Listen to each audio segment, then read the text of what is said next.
pasensya ko yan sa mga nangyaring tanto dyan sa pagsugod ng mga realista dyan sa Mindiola. Ngayon naman mga kababayan, dako tayo dito sa interview nito si Ma'am Pinjulo. Panoorin natin mga kababayan.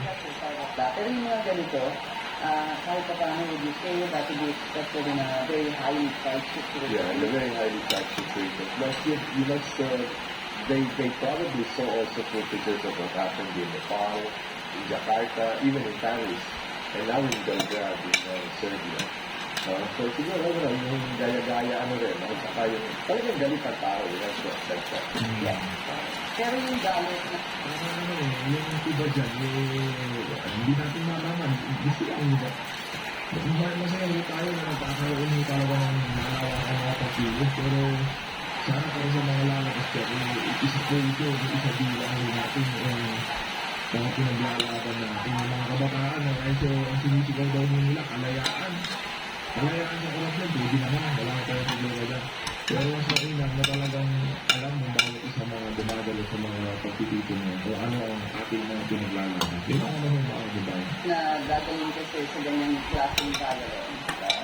Hindi tama yun, especially yung ating Christian character. Parang hindi... In fact, siguro yun ang dahilan kung bakit wala rin tunay na reforma dito sa ating bansa. Because everything is done, just by words, and nothing more. But would you say, in the many years that we've seen, countless rallies, would you say this is a little different? At least from what I'm seeing, my perspective is, it's not a unified rally.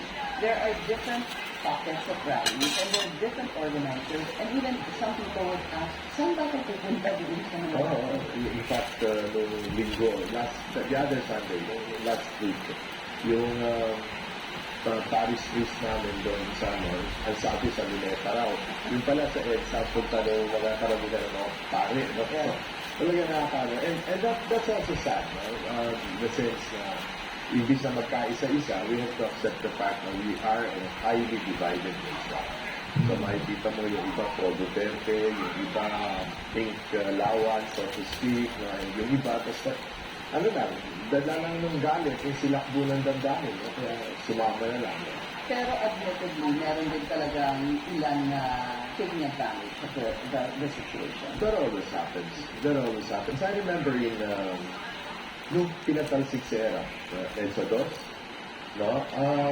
I was